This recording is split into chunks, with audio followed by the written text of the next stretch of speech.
You're watching YouTube, the cable access of the 21st century.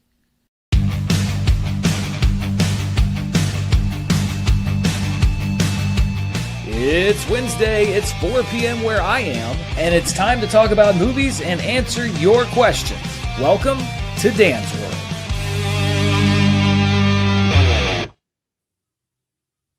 Hello, everybody. Can you see me? Can you hear me? Always the two questions at the top of my mind when I start a new stream. Welcome to another edition of Dan's World. This is my live show that I do here weekly on the channel where I cover some news stories. I also take your questions. If you want to ask questions here this week, you can send a super chat or you can just comment in the chat. I'm trying to do better about keeping up with both of those things, but I will definitely get to your question if you want to send a super chat. And we've got a lot to cover today. Two big movie trailers that made a post-Oscars debut, both coincidentally co-starring Zendaya. It's going to be interesting between Tom Holland, Zendaya, and Robert Pattinson, who are all mix and match between these two movies. Who's going to be like the box office champion of 2026. So we're going to talk about the Dune Part 3 trailer. We're also going to talk about the Spider-Man Brand New Day trailer. We're going to talk a little bit more about the Oscars. And if you have any Oscars questions that you want to ask, then you can ask those in the chat. I'm going to talk about the ratings that came out. Not spectacular for the Academy Awards. And then a little bit of the feedback and the fallout or whatever else you want to call it from the award show. And I'm also going to talk a bit about the Buffy the Vampire Slayer reboot that is not going forward at Hulu. And there's a bit of a discrepancy from a lot of people as to why that's not going forward. So we got a jam-packed show today, as always, of course, including your questions. And it's funny, speaking of your questions, the first one I got, literally, the link went live. The first question I got was this one, which was, is Toni Collette the most due for an Oscar? #movie fights, which is a question from the last episode. They did a second episode of Movie Fights over on Screen Junkies. I highly recommend that you watch it. It's my buddy Scott Mantz. No one better to talk about the Oscars than Scott Mantz. My other buddy, Mark Ellis. And then Lizzie Bassett, who is the co-host of a podcast called What Went Wrong that I actually watch a lot. I think I've been on that show once or twice. She wasn't there. I think the first time I went, I feel bad. I think I may have gone back a second time. I might not have. Things all blur together. But the question was, who's most due for an Oscar? And her answer was Toni Collette, which made me very happy for a couple of reasons. Number one, that she answered Toni Collette, #an Oscar for Toni, always my answer. But also, I was terrified that if I had been on that episode and didn't answer Toni Collette, that I would have to fight against Toni Collette, which would really be my nightmare. I mean, I would have done it, but it would have been my nightmare. So props to her for that pick. And it was good to see that episode of Movie Fights. But this was the second question I got, like almost immediately. I've been waiting on that One Piece review all morning. Okay. We talked about this a little bit last week. One Piece Season 2 came out last week. It was the week before the Oscars. I was trying to jam in a bunch of stuff. Yes, we can argue about my time management. And I fully intended, yes, to have my One Piece Season 2 review up this morning. I'm sorry you've been waiting for it. But here's the thing. I went to bed at 9:30 a.m. on Monday morning. So I watched the Oscars, did the whole video, writing everything, the researching, the shooting, the editing. I had to shoot it twice because I had a camera thing that was going on, uploading, all that. I went to bed at 9:30 a.m. on Monday morning, got up at 2 o'clock because I was going to go watch my nephews for a little bit. So did that for a few hours, 2 or 3 hours, came home, immediately started prepped charts and was getting that show ready until I absolutely hit the point of exhaustion, slept for a few more hours, got up on Tuesday morning in time to finish charts and get it out on time. That would be yesterday. I intended to have One Piece up today, this morning. Here's the thing. Your boy's 43 years old. I do not rebound from an all-nighter like I used to. So I had a choice between continuing to push myself beyond the absolute point of exhaustion or saying, give myself a little bit of a rebound day. And as much as I wanted to have One Piece Season 2 up today, to wait and finish it after the show today, which is what I'm going to do. I'm going to finish the show and finish the review. I will have it up for tomorrow morning. 33-year-old Dan probably could have had One Piece Season 2 up today. 43-year-old Dan made the choice to prioritize my health and allow myself to recover a little bit yesterday. So I'm sorry you were waiting for it all morning. I did intend to have it up today, but it just wasn't possible. I'm also doing, like I say, I do stuff that's not related to this channel. I'm helping to coach my nephew's soccer team. We had practice yesterday. It just wasn't, it was possible, but it was not healthy for me to do so. So I apologize that the One Piece season 2 review is not up today. You will absolutely get it tomorrow morning. It's written, it's shot. I just have to finish editing it. I'm sorry that the wait was a little bit longer than anticipated, but I'm bad at knowing my limits. And so for once, I acknowledge my limits, but I understand people that are disappointed that that review is not out. Trust me, you will get it tomorrow. And it's not a short review. I had a lot to say. It actually took me a while to write it up because I have a lot to say about the season and I wanted to do it justice. I didn't want to just rush out something kind of half-assed that, didn't really mean much to anybody. So yes, you will get One Piece season 2 tomorrow. Yeah, I have to acknowledge that I'm getting older. I don't want to, but listen, Teenage Mutant Ninja Turtles 2 just turned 35 years old. The world keeps reminding me that I'm getting older. So anyway, that's what's going on with One Piece season 2. Let's jump into the topic of the show today, and we'll start with these first 2 trailers that came out. I understand not everybody wants to hear about trailers, so I'm not going to spend an inordinate amount of time on it, but I did want to show a couple of images from both of these and just give you my initial thoughts on it. And we will start with the trailer for Dune Part 3. If you were going to force me to name my most anticipated movie of the year, it would be Dune Part 3. I have read Dune Messiah, so I'm going into this, I think, a little bit more prepared, but I also think this is going to be a very different movie from the book. And one of the main things is, at least from the trailer, it looks like we're going to see more of this massive interplanetary, billions of people involved war that Paul started at the end of Dune Part 2. In Dune Messiah, they don't really, I mean, it's sort of mostly has already happened. They jump to like the aftermath. And so you hear about it, but there's not a lot that happens contemporaneously with the story of the book, which is one of the reasons that was such an interesting read for me, was that you heard about all these cool things, well, not cool, they probably look cool, but all these horrific things that happen, but you don't really see much of it or hear much about it in the book. So I'm excited to see how much they included that in the movie and how they adapt that. It looks like we're going to have a little bit more maybe with Paul and Chani. She's not a huge part of Dune Messiah. I mean, she's there, but it looks like they're going to continue that storyline. They look happy here, but I mean, this is that's a Stanley Kubrick look right there. That Paul is not in a good place in this movie, or so it appears, with the shaved head and everything. And then she doesn't look happy either. I'm not seeing a happily ever after for these two. And that's not just me reading the book, because again, I don't know how instructive me reading the book is going to be on this movie, but I look forward to seeing what this expanded story for the two of them is. We got our first look at Robert Pattinson. I love Robert Pattinson. I love that you never know what he's going to be doing in a movie. I do know the role that he's playing. I won't go too much into it if you haven't read the book. It could be a very interesting role, and I think it could be one that allows him to really stretch his acting range and do a lot of different things. And so I'm looking forward to what his energy is going to be. Jason Momoa is back. Again, if you don't know how he's back, then I'm not going to spoil it for you. But I think that dynamic could be very interesting, because I think they did a good job in that first movie of setting up how meaningful his character was to Paul and how his return is going to affect him. I'm curious to see what's carried over, what's new. And then just in general, I mean, golly, the visuals. I mean, Denis Villeneuve was such a great choice to direct these movies, because it almost doesn't matter in some respects what the story is, because this is still one of the most anticipated movies of the year for me to just see on the big screen, just to see this imagery. I mean, he has made such a great, just crafted a world out of the Herbert, what Herbert laid down, and made it into this immersive thing that the Academy apparently thinks all the other technicians are responsible for, but that he's not worth singling out, which is insane to me. So yeah, Dune Part 3, how much of it is Dune Messiah? Obviously, it seems like some of it from what we're seeing. How much of it is new? How much of it is bringing in stuff from the other books? I stopped at Dune Messiah. I know that my friend Spencer J. Gilbert is a big Dune head, and he kind of briefed me on some of the other stuff that happened, and it sounded cuckoo crazy pants to me. So it'll be interesting to see, that they say it's the conclusion. So it doesn't sound like there's a plan to make more Dune movies, or at least Denis Villeneuve doesn't have any plans past this. So I am curious to see how they wrap this trilogy up, what's new, what's brought over. But I was already excited for this movie. I really don't think that there's anything the trailer could do that would make me less excited for it. I can't wait to see it. I love these movies. I love the first 2 Dune movies.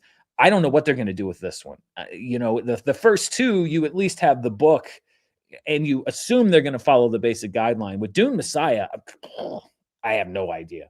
I literally I got through reading it, and I was just like, "What are they gonna do with this?" I have no idea. It's gonna be interesting. So that was Dune Part 2, and then today, we got a trailer for one of the other most anticipated movies of the year, which is Spider-Man: Brand New Day, which we knew a little bit less about. I mean, we don't have a book to go back on and look at, as far as, oh, what's this going to be or who's going to be in it. So, Spider-Man: Brand New Day, one of the big MCU releases this year. And let's take a look at, we have Peter Parker. We know where he is after the last Spider-Man movie. He's sort of, I mean, literally nobody knows who he is. And I like that right up at the top, they're kind of addressing that. I mean, this is sort of a very comic booky idea of Spider-Man, the man that's set apart from the world. I mean, a lot of the Spider-Man comics are about that, about his isolation from everybody. And by literally making everyone forget who he is, he's completely alone. I love the shot in the trailer where he's jumping off the building and we see inside the mask. And I love the idea of, this is the POV we don't really see that often, like the man inside the hero. And so I like that this is a very early part of the trailer, and they really established, I think, thematically this very well. We got MJ and Ned. Of course, they don't remember who he is, but it seems like they're laying these kind of threads that there are some people who kind of suspect, like, wait a minute, yeah, this guy seems really familiar. Some people I think might be disappointed if they undo the ending of the last Spider-Man film. I suspect they might in some way. That's sort of a comic book thing to do, is to make this big thing and then figure out a way to undo it. I'm not necessarily against undoing it. It's all about how you do it. I think it's got to feel like you earned it. And so that'll be something that I'm curious about. But yeah, I mean, angsty Spider-Man, that's almost like his default mode is angsty Spider-Man. That's very much where we seem to be with this movie. I like this shot for a couple reasons. Just the idea of MJ and Spider-Man being face to face, but also, can I just give props to Tom Holland, because he doesn't seem to have a problem with this in real life. And I like that even in the movie, most I'll go and say most movie stars would have asked for a box in a scene like this because they would not want to be shorter than their female co-star. That's just the truth. If you go back and look at Top Gun, the gymnastics that the other actors did in that movie to appear like Tom Cruise was the same height or taller than them is insane. And I like that this is a shot where it would have been very easy for him to say, "Hey, can you just boost me up just a little bit?" Or possibly even for there have been a suggestion from the director to do that. I like the fact that he is obviously very comfortable in his own skin and does not care about that whatsoever. I mean, I think that just says a lot about his confidence as a person. I'm not talking about the character's confidence, his confidence as a person. I don't know. I was watching the trailer. I just kind of appreciated that because it's not really that big of a deal, I don't think. And I like that even in a situation where it's easy to do some movie magic here, they could have done it. They didn't do that. It looks like we've got some stuff. I was worried at first they were going to do the whole Spider-Man's losing his powers thing from Spider-Man 2. It seemed like we'd gone that way before, but it kind of seems the opposite. I don't know a whole lot about this idea of Spider-Man kind of being supercharged. I've done a little bit of reading saying it goes back maybe to the animated show and how much are they going to do about that. But it's the idea of him not being powerless, but being overpowered. And I think that could be an interesting avenue for the film. I'll be curious to see where that goes. And also, how are they going to phrase that? Is it going to be about genetic mutation? Is this a way potentially to open the door to some sort of a beginning of a crossover with the X-Men? They've already flirted with it a little bit. I don't know. And then, of course, we have the extended Marvel universe. This I'm curious about. John Bernthal in a PG-13 Spider-Man film. He started off as such a hard-edged Punisher, and they kind of play with it in the trailer a little bit.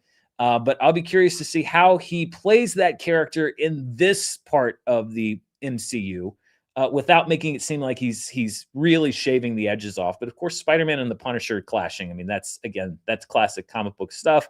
Mark Ruffalo, if you're Spider-Man and you've got some problem with your genetic code, it makes sense that you would go to Bruce Banner. Again, he doesn't know who Spider-Man is, but it'll be interesting to see if there's some kind of a trigger in him to remember who he is. We got Scorpion coming back. I think that's a good thing. He was sort of a minor character back in Spider-Man Homecoming. Looks like he's, doing the full-on suit thing. Who knows? Maybe Michael Keaton will swoop in and remember, wasn't he supposed to be in this universe, or he got pulled out? I don't even remember what they did with Michael Keaton. Didn't Morbius show up or something? I don't even, the whole Sony end of this is such a mess. Then the movie, I think, just looks cool. I mean, there were a lot of action shots that I thought looked really cool, very comic booky, very splash pagey.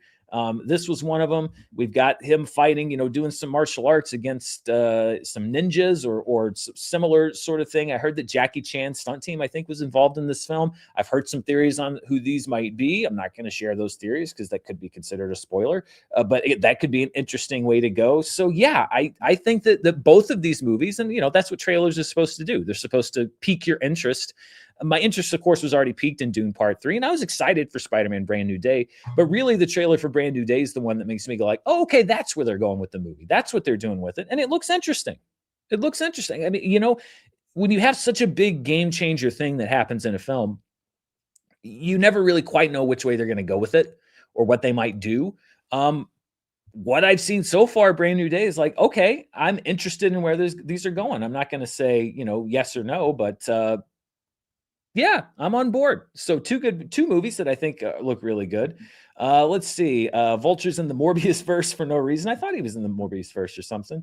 Let's see. That freeze frame of Spider-Man made me realize that's an actual fabric suit he's wearing, probably a CG mask. It seems to be a real suit. That's what I liked. One of the things I liked about the end of No Way Home, which is that he has that kind of classic Spider-Man 60s homemade costume. I was worried they were going to ditch that for this movie, and they didn't really.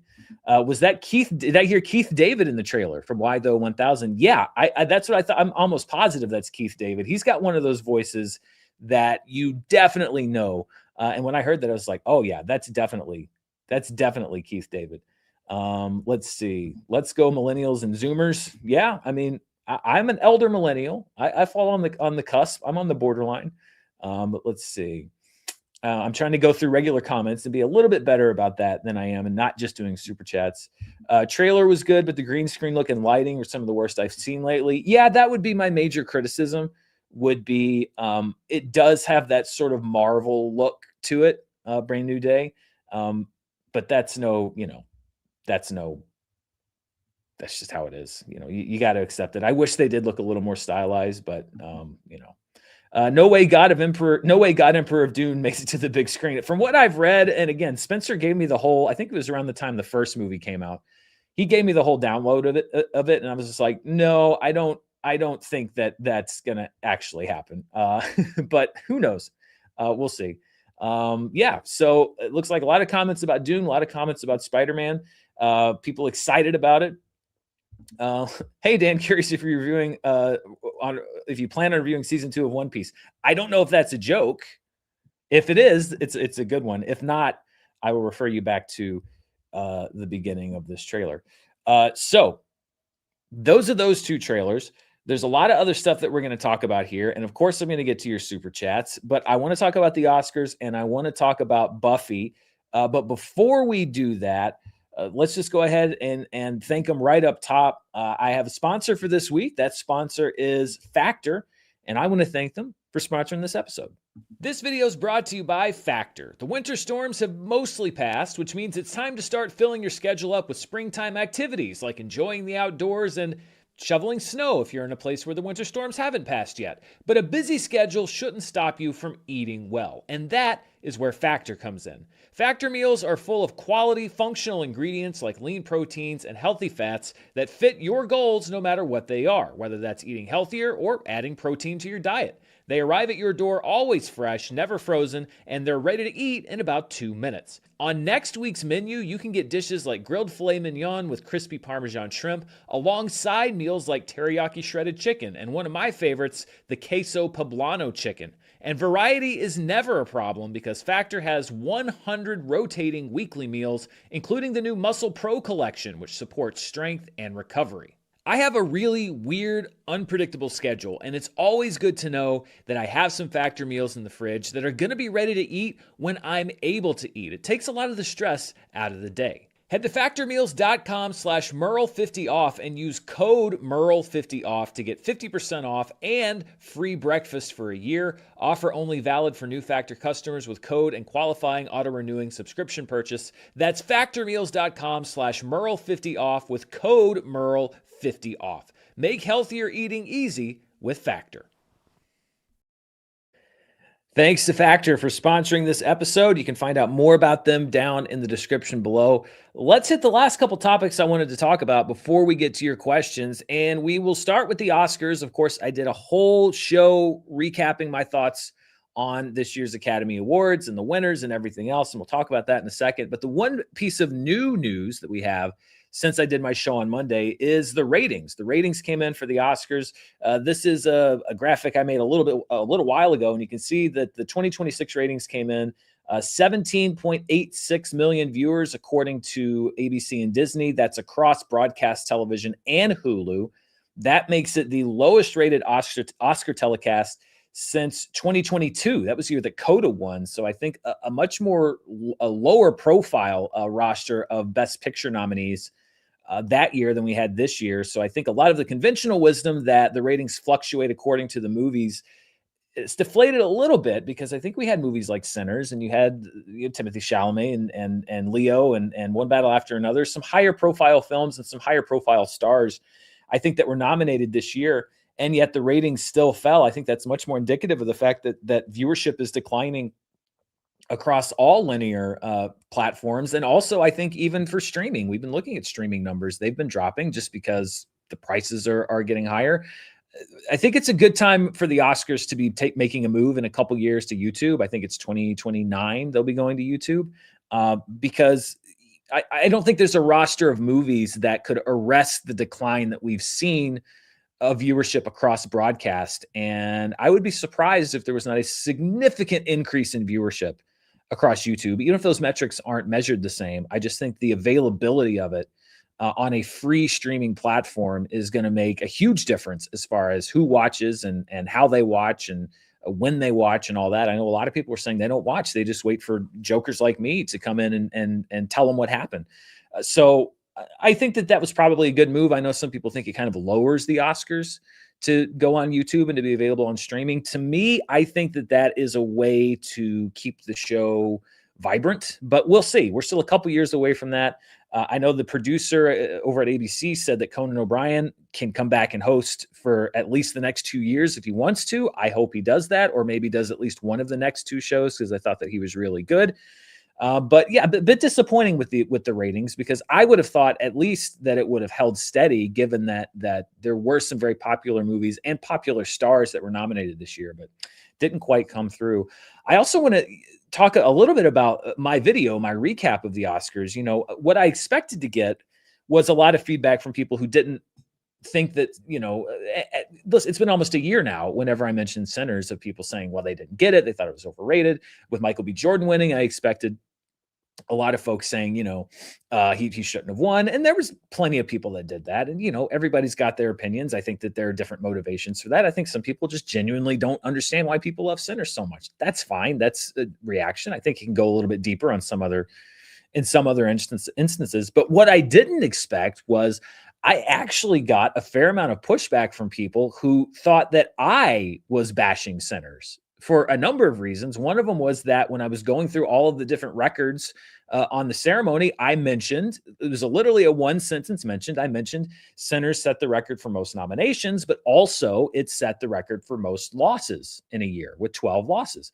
I wasn't, it was literally just, I'm noting this as something that happened. And I got some significant pushback from people saying, like, see, why are you bashing Sinners? And there's a lot of people that didn't watch the channel. A lot of people that just saw this one video and took that sentence and a couple other sentences and said, well, see, you don't understand it. You're just like everybody else. And it's like, it was frustrating for me, because with Sinners specifically, I drove 5 hours because I was so excited to see the movie. I drove to Dallas to see that movie so I could have my review out at embargo. I did a review, non-spoiler, and I also made sure not to spoil the movie. Then I did a spoiler review where I went even deeper to what I loved about the movie. And I've talked all year about how much I love the movie. It was my number 3 movie of the year in my top 10. When that Variety article came out about the box office, I kind of called them out and said that it seems like they're practicing a double standard against other filmmakers, and defended the movie's performance really throughout its box office run, talking about the fact that it was a really impressive run. And even in the show, in that same Oscar show, I talked about all of the records that it set, and the fact that, to see Ryan Coogler win, it was only the second Black man to win Best Original Screenplay, and Michael B. Jordan, and how much I loved his speech, and Autumn Gerald Arkapaw, and how historic her win was. Literally, I have said, I don't think I've said a negative thing about Sinners in the almost year since it came out. And it was a little frustrating to I expected people who thought it was overrated to keep telling me they thought it was overrated, because I've been hearing that for a year now. But to get several people saying that I am part of this group that's attacking Sinners, and honestly, a few implications that I'm racist for doing so, it was a little frustrating, just because I've been the exact opposite of that since it came out. So I didn't see that coming. And I know a lot of people say, well, that's not the majority. And I understand that. And I do try to keep things in perspective, but it frustrated me just because, I take what I do here very seriously. And I put a lot of work into my Oscar show every year. Like I said, I was up till 9:30 on Monday morning doing it. And so it frustrates me because, I do put in that work, and I do really take what I do seriously. And then to some of the first things I see waking up the next day absolutely exhausted are people that just completely ignoring or just don't know what ascribing. If you want to disagree with me, that's okay. But for people to say that I said things that I didn't say or didn't mean, or that I have these opinions that I don't have, that can be a little frustrating, because I feel like that's not my fault. It's not like I made a mistake or something. That's not my fault. And so that can get frustrating.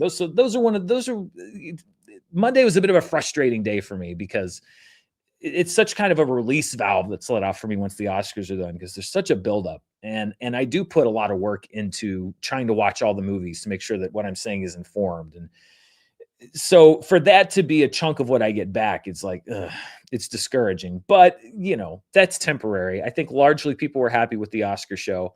I was happy with it, the recap and everything. And I'm going to keep doing that. I mean, again, if a record is set, I'm not saying good or bad, but I think that was something that was worth noting. And some people people attach themselves to movies and to actors so passionately, with Sinners, pro and against, certainly with Timothée Chalamet. And I think it does make the discourse around awards season a lot less fun. I mean, that's what the whole show was last week was about, because it suddenly becomes a fight. And it's sort of that phrase, when you're a hammer, everything looks like a nail. When you have decided that you are going to go out and fight tooth and nail for or against something, then you can take anything that anybody says, whether it is just noting a record that was set, whether it is I think somewhat true but poorly stated thing about ballet and opera, you can take that and turn it into ammunition to keep this fight going. And I think that's largely unhealthy. Movie fights was a game. It wasn't supposed to be real life. So that was an interesting wrinkle in the Oscar show that I didn't see coming. But the perspective was hard for me to have on Monday, just because I was at the end of this process, and it was frustrating for that to be coming through. But I tend to gain a little bit more perspective as I go. So it's still frustrating, but I'm not as frustrated as I was. But yeah, there's always a wrinkle. There's always something that, you don't see coming, or a response or an audience that you don't see coming. And, and a lot of stuff was also you got that wrong, when I don't think I get it wrong. If you listen to what I'm saying, I'd say when people point out a mistake I make, probably 30 to 40% of the time, it's a mistake I actually make, which I'll own and I'll try to correct.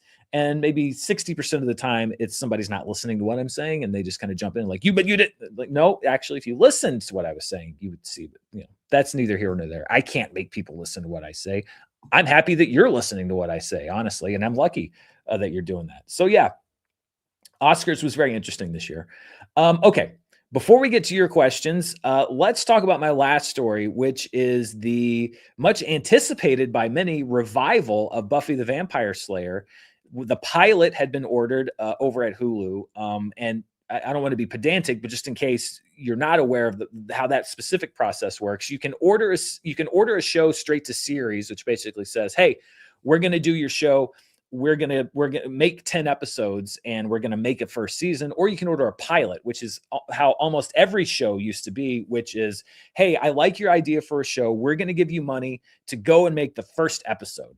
And then once that first episode is shot, we, the network, and in this case it was Hulu, will look at that first episode, and then we will decide whether or not you're going to do more episodes, whether or not it's going to go to series, or sometimes you just make that first episode and they'll look at it and they'll say, "Yeah, no, I don't think this would be a good series." And then you don't make any more. They kind of lose money on that, but they also don't have to spend the money on an entire season of TV that may or may not work. So many people had assumed that the new pilot for Buffy the Vampire Slayer, Sarah Michelle Gellar was attached to be in it. Chloe Zhao was directing the pilot. Was a no-brainer that it was absolutely going to go, but this was surprising. It's not moving forward at Hulu. Sarah Michelle Gellar made the announcement, I believe, over the weekend, and this surprised a lot of people because you would think that this would be a no-brainer. And there have been sort of conflicting reports about why that's happened. Sarah Michelle Gellar gave an interview to People magazine saying that the top executive at Hulu, or I should say at Disney Television, who was kind of making because Disney and everybody owns everything now. The top executive at Disney Television had said that he was not even a fan of Buffy the Vampire Slayer, that it wasn't his speed, that he didn't really like it. And so she was kind of intimating that the executive in charge of the show was not a fan of the show, and so he couldn't appreciate the pilot. But there have been others saying that there were problems with the pilot, that it needed a rewrite, basically, that it had skewed too young, that Chloe Zhao was maybe not the correct fit to direct the pilot. There was a story that actually came out in Variety today saying that that the pilot wasn't particularly, there wasn't enough coverage for TV, that maybe Chloe Zhao wasn't quite sure what kind of coverage she would need to do a TV show versus a movie, that the tone wasn't correct. And also that Sarah Michelle Gellar wasn't in the show until the very end, basically a post-credit tag. And so people that were tuning in to see her would have been disappointed. And apparently there was a rewrite done on the pilot, which would have altered the tone a little bit, had it play a little bit older, would have had more of Sarah Michelle Gellar in it. But Hulu decided that instead of throwing apparently millions more dollars at that to reshoot it, they ultimately decided we are going to kind of, don't throw good money or bad money, good money after bad money, I think, basically, but essentially saying we're going to cut our losses here because we're still not convinced that the show is going to work. So instead of reshooting the pilot, we're just going to decide not to move forward. So there is conflicting stories as to what happened. I guess it's probably no surprise that Sarah Michelle Gellar might be a little bit more geared towards saying that the pilot was great. It's just that the executive didn't get it. And it's probably no surprise that the studio would want out there in the trades that it was not a problem with the studio, but it was a problem with the pilot. The answer is probably somewhere in between. I think that Chloe Zhao is a great director. She was Hamnet was nominated for multiple Academy Awards, and she's been nominated and won at the Oscars before. But I think if you look at Eternals, maybe she wasn't necessarily the best fit for a big MCU movie. And here too, it could just be that maybe big franchise IP might not be the best fit for her as a director. That's not to impugn her skills as a director. I think she's a fantastic director, but not every director is great for every project. So I could see the criticism that maybe just tonally and stylistically, it wasn't a great fit for what people might be expecting from a Buffy show. I could see it from that side. I'm sure that more will come out as time goes on, but it was surprising to me because you would think that would be a no-brainer, because there is such passion around Buffy the Vampire Slayer. But we're not at peak streaming anymore. We're not at a point where studios can just throw infinite money at everything. And obviously there was a determination made for whatever reason that it was not worth the extra investment to go back and reshoot that pilot.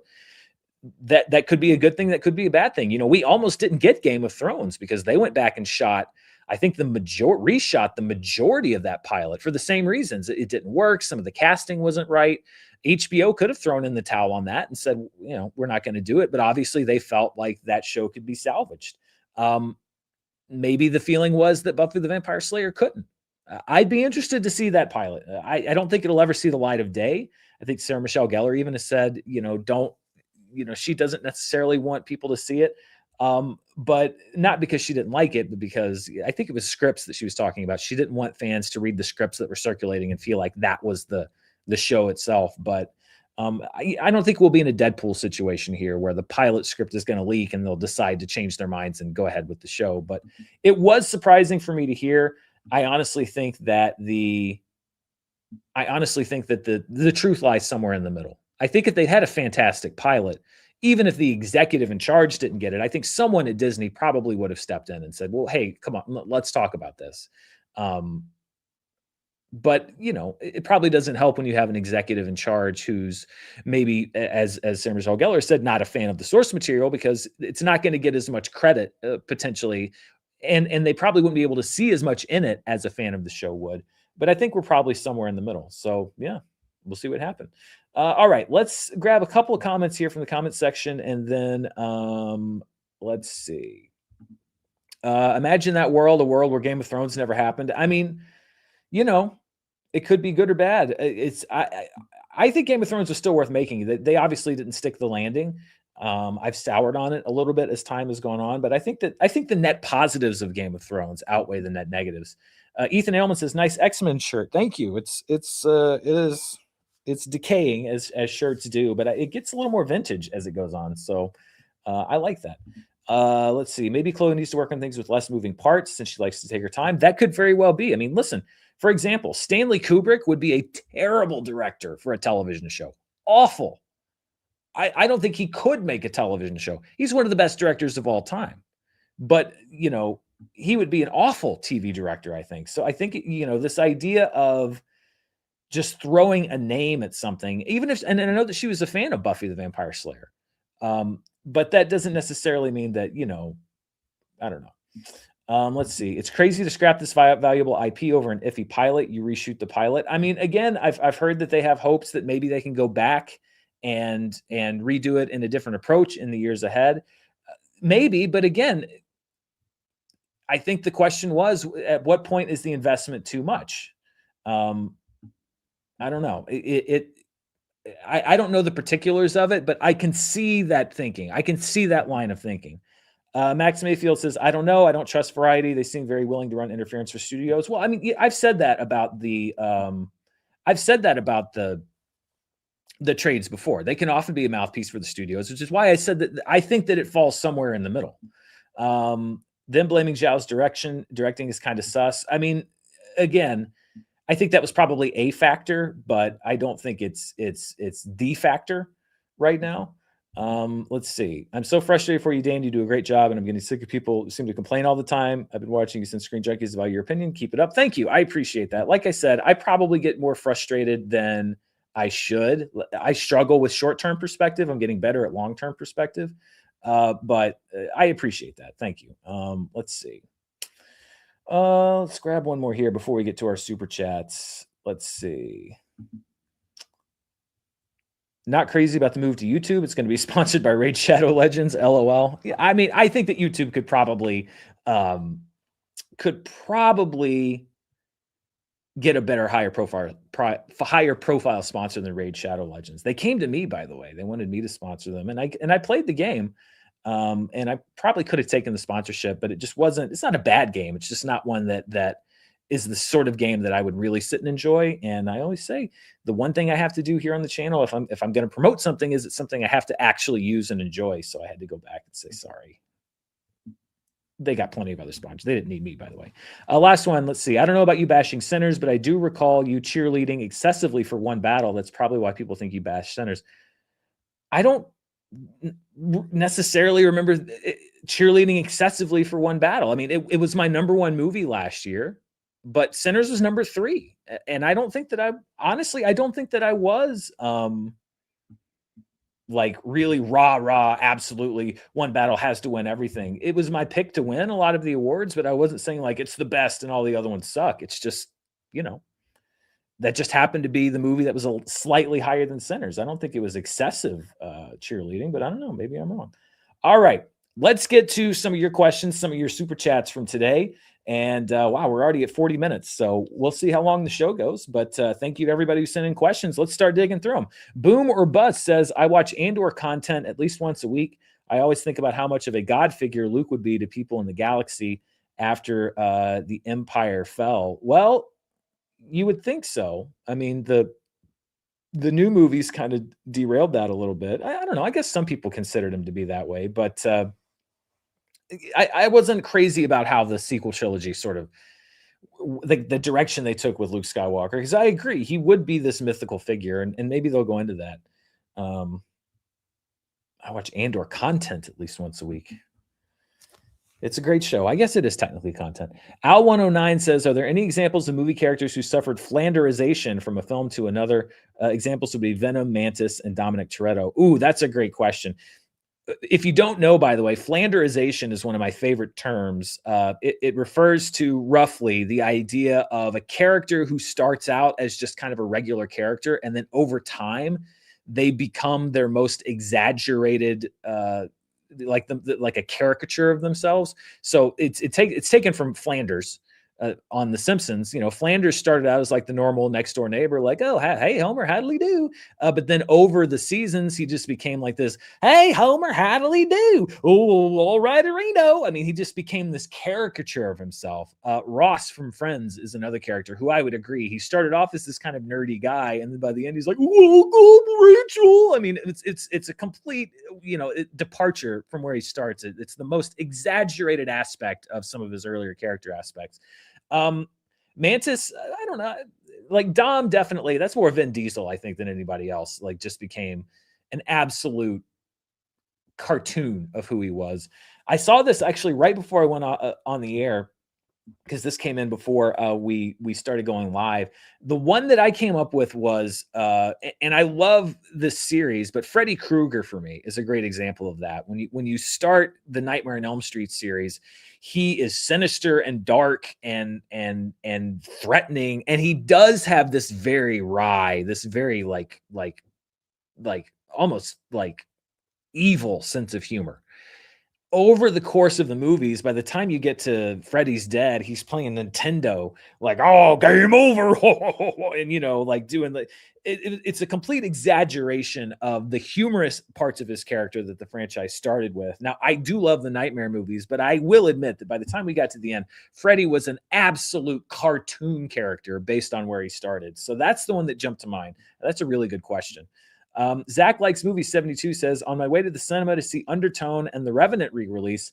Much love. Thank you for being my favorite person on this website. Thank you for watching. I hope you enjoy both of those films. If The Revenant was in IMAX, I think that could be interesting. Freakstomp95 says, enough dicking around, Dan. Where's House of the Dragon Season 3 review? But seriously, I'm so sorry if we hound you for reviews. Listen, like I said, if I had managed my time better, I could have maybe gotten One Piece out earlier, but that's just how it works. I've had a kind of a chaotic beginning to my year, which threw me off.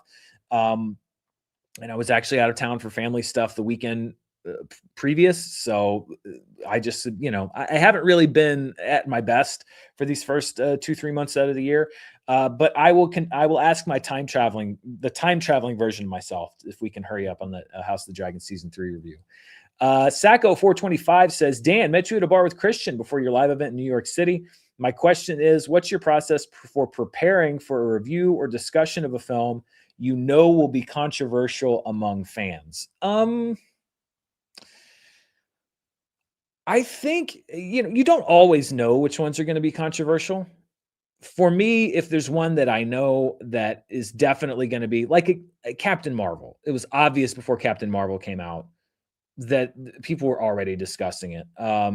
There's some, I would say it doesn't alter my opinion at all, like or dislike about a movie.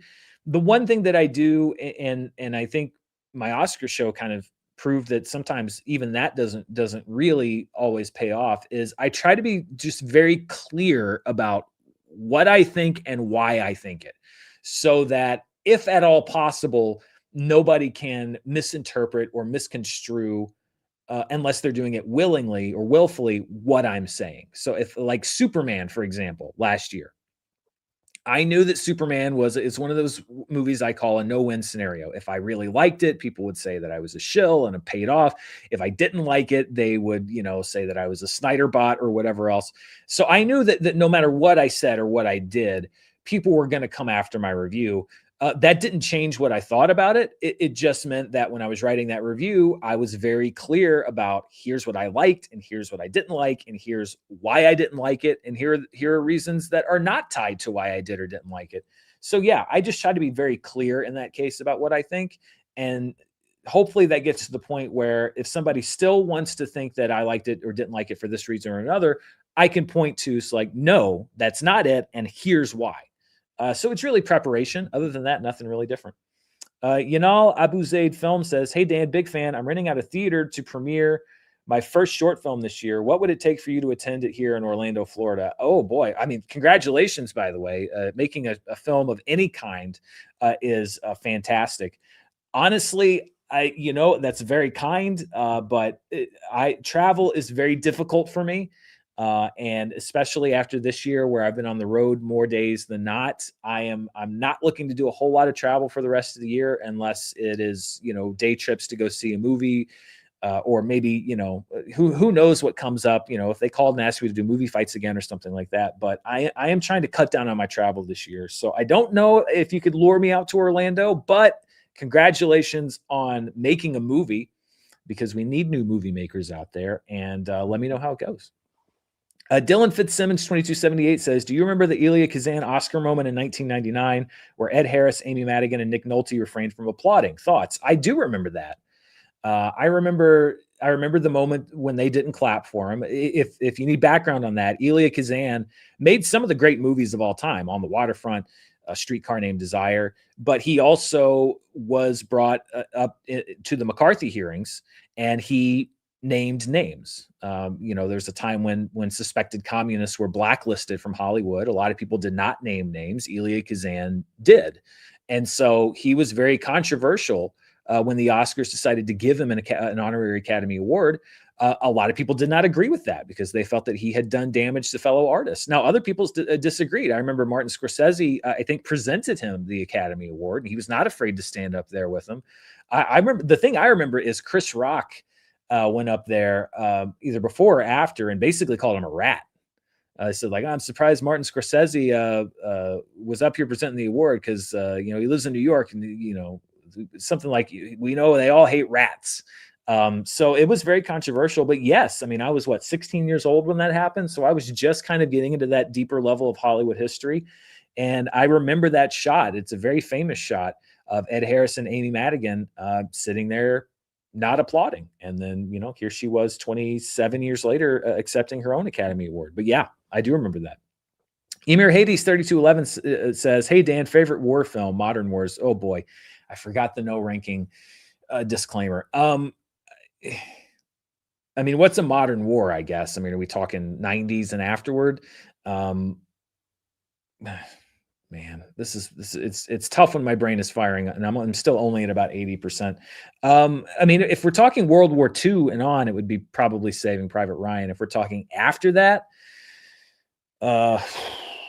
man, I'd have to think about that a little bit more. I don't know off the top of my head, but I mean, if we're talking 20th and 21st century wars, it'd be Saving Private Ryan.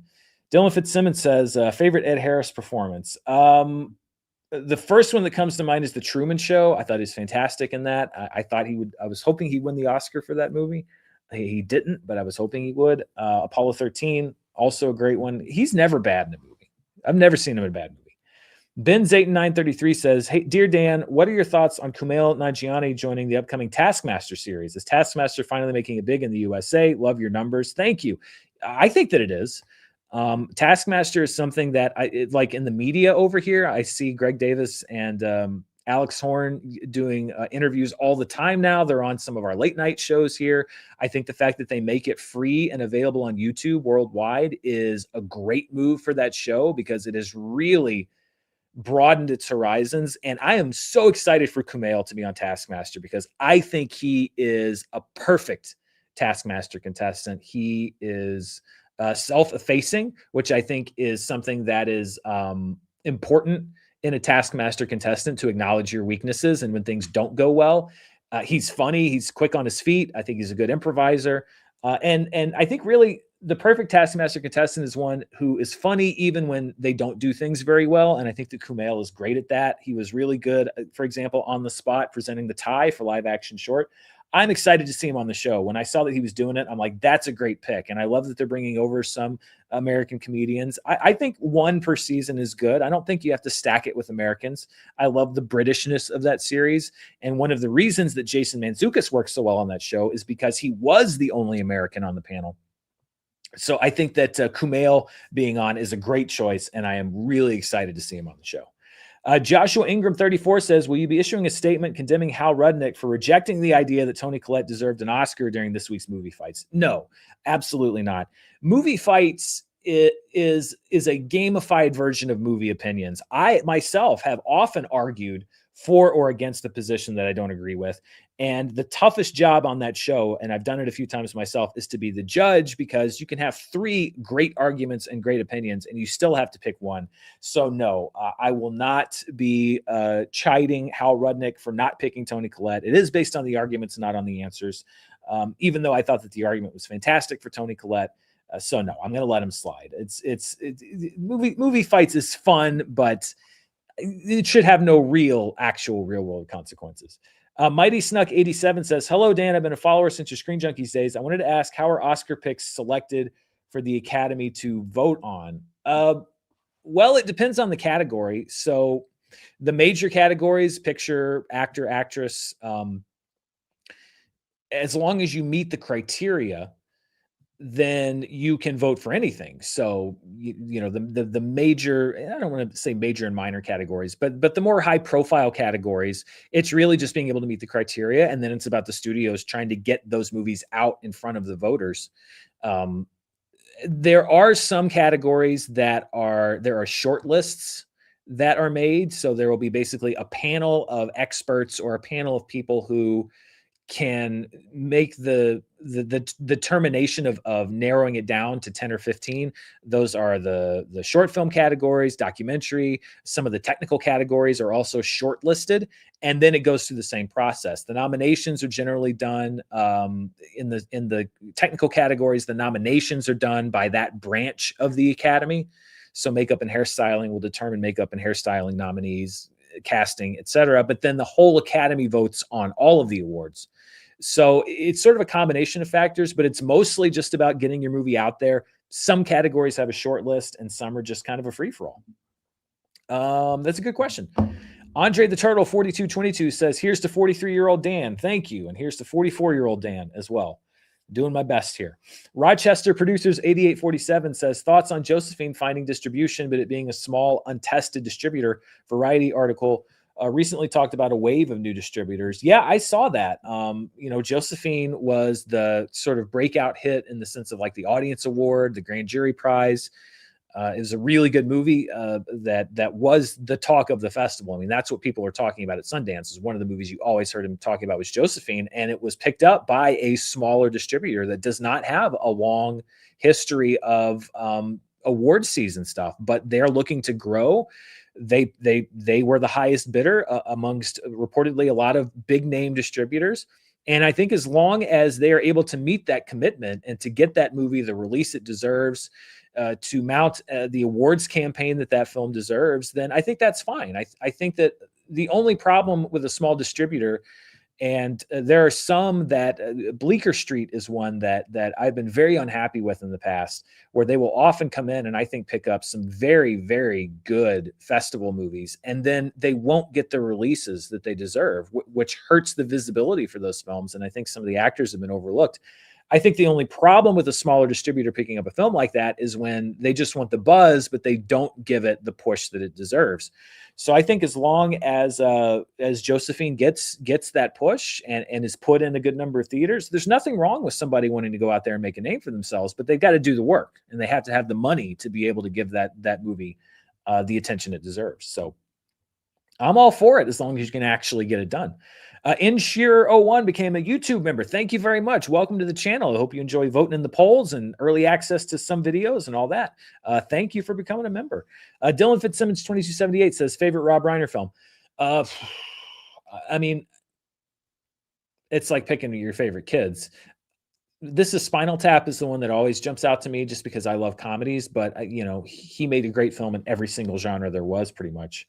So Spinal Tap is always the one that jumps into my mind, and it's his first movie too, which is incredible. But I could easily replace that with 5 or 6 other films in his filmography. Wrestling with Movie says, could Doomsday surpass Barbenheimer? It could. I'm trying to think. I guess it just depends on, like, are we talking final combined gross? Are we talking opening weekend gross? Barbenheimer was a real phenomenon. But I think that it's possible. I think it could be competitive with it, but that was also such a singular cultural moment. And it's also going to be right around Christmas instead of in the summer. Grosses work a little bit different around Christmas. They're not as front loaded necessarily as we see in the summer. So it could be that eventually both of those movies do better in total, but maybe not right away, because that 2-week gap around Christmas basically is just a bonanza for movie going, except for like Christmas Eve, which is a lower day. So yes, but the box office also acts differently. So I wouldn't make that the metric for success. Matt G6116 says, hello, Dan. Hope you're well. In your opinion, what movie will have a bigger opening, Dune 3 or Avengers? Will IMAX restrictions have an impact? Honestly, I think that it's, and again, this isn't a vacuum where we don't know what the reaction to either movie is. If there is incredible reaction to one of them and not so good reaction to the other, this could totally flip things. My instinct says that Avengers, I mean, the Dune movies have done well, but they've never really done Avengers numbers. So my gut would say that Avengers would do better. But Dune will be helped by the fact that it has IMAX exclusivity and has had it for a while, which is why a lot of people say, well, why isn't Dune going to move? Why are they not getting out of the way of the Avengers? They've got the IMAX screens. Avengers doesn't have IMAX, at least not for that period where Dune has it. So why should Dune move? Because they've got the screens, they've got the premium screens, and that's going to boost its growth because those are higher price tickets. Potty Bib Production says, CWD was something I followed even when you were tracking drive-ins. Charting with Dan, okay. It took me a second. I do the odd review. What is your advice to grow audience? Have you paid for ads to grow? No, I don't pay for any sort of promotion. I don't pay for followers. I don't pay for subs. I don't. Everything that I get here on this channel as far as subscribers is 100% organic. I don't see the value in inflating my subscriber numbers because what really matters is how many people are tuning in. The number of subscribers, and I've had people from YouTube, in the partnership program tell me this, it's a vanity number. It looks nice, but what really matters is how many people are watching and engaging with what you do. So no, I would not advise anybody to do that because ultimately maybe it'll cause a little bit of extra visibility for your channel in the short term or the appearance of success. But for me, actual success is more important. My advice to grow an audience is just to make something that is of value, make something that people want to see, make something that embraces your voice, or make something that's distinctive. It's always good to look at what is trending. It's always good to look at what people are watching. But if you just jump on a trend and don't have really anything interesting to say, then that might be a short-term thing. My advice is always in building an audience is be authentic, make stuff look and sound as professional as you can, and try to advance that part of it as quickly as you can. And then other than that, it's just kind of do what you do and hope that people like it. And that's what I'm very lucky is I have enough people here that watch the channel that I'm able to do this for a living. That's not a guarantee. So you also have to keep pushing yourself to be better and to improve. And that's what I try to do. Chris Wynn says, wrote in months ago pitching a review show to my local news station where I work, practiced a lot, and it was greenlit. Fantastic. Thanks for the advice. Your reviews were an inspiration to give this a go. That is great. I'm so happy to hear that. That's the other thing is show initiative for success. Don't just sit back and wait for it to come to you. Show some initiative. Chris, that's great news. I'm happy that they greenlit the pitch, and send a link my way because I'd love to see it once it's up and running. Good to hear. Congrats. Shay Agar Wall 21 says, sorry for off topic. I watched Dungeons and Dragons after you and Jeremy J recommended it. It helped me deeply for some reason, but the movie failed commercially. Do writers know how much their work means to people they don't meet? I certainly hope so. I mean, Dungeons and Dragons, I thought was a really, really good movie, and I was disappointed. I don't think that its release schedule, the release where it was released, did it a whole lot of favors. I hope that they do, and I think that's why it's important to, before social media was sort of consumed by whatever it is now. One of my favorite things was that it was an avenue for people to reach out to writers and directors and actors and artists of all kinds, not just movies, to share personally how much their work meant to them. And this is kind of the early days of social media. I feel like that has been blunted over the years. It has been dulled, that impact, because now so many people seem to want to use social media as an avenue to air their grievances and to attack those artists. And so many of them, I think, have taken a step back from social media because they're sick of it. And I can honestly relate. That's one of the reasons that I got off of Twitter, was because, or X, or whatever you want to call it, is because eventually I didn't see a value in it, because for every message that I got or whatever from somebody who liked what I did, I would get 10 just whatever, not hate, or there were people that would reach out with stuff even worse than that, where I'd have to actually take real world steps to be like, okay, this person is over the line. So I would hope that they do, and I think that people that are really invested in what they do appreciate hearing that. And if you can cut through the noise to share that, I think that that's great. That's one of the reasons that I love to do this channel, is to share my love for movies and appreciation for those artists. Even if it never gets to them, I just like to put that out there. Pierre E. Jody says, I don't watch live, just wanted to support because you're effing awesome. Love charts. Thank you. That's a very generous super chat. And I appreciate that. See, I like that. See, he reached out, he used the F word to say how great I was, and that makes me feel a little nice. That's a little dopamine hit for me. So thank you, Pierre. I appreciate it. Thanks for reaching out. Geek Factor says, hey, Dan, hope things are good. Question, out of all upcoming 2026 movies, which disappointment would hurt the most? I mean, honestly, I love the first two Dune movies so much that if this third one kind of ended the story on a lackluster beat, it doesn't have to be exceptional, but if it really just proved to be something where they didn't know what to do with the story, that would hurt me, because the first two were so good. And I would love, like, if there could be another trilogy that I could put up there with, like, Lord of the Rings.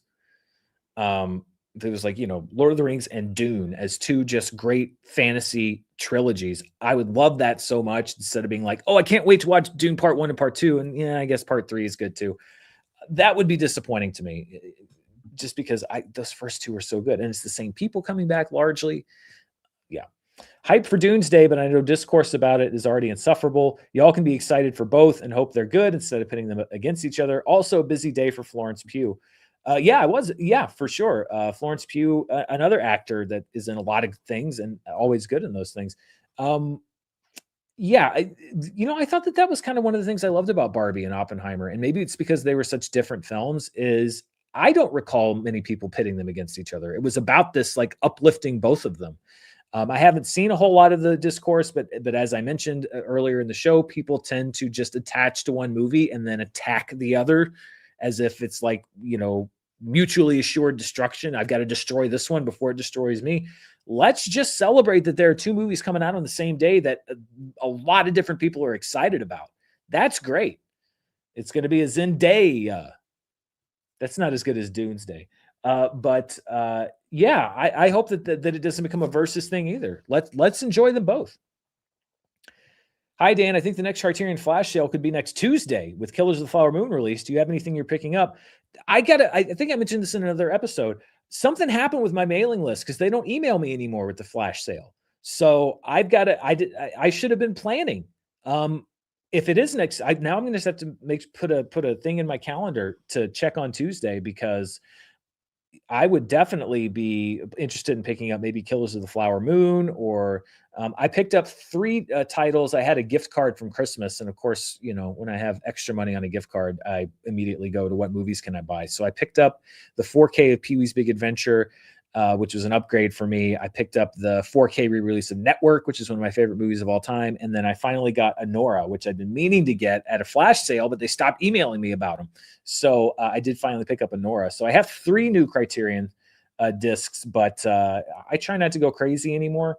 And, I'm still paying off Sundance and stuff, but I might have to pick up 1 or 2.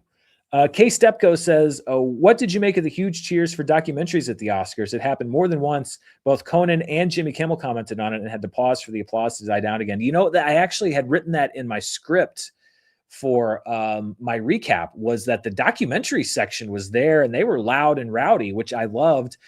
I have to be careful of how much of a clip that I use for the Oscars. I've gotten burned on this in the past because then the Academy will copyright claim my video.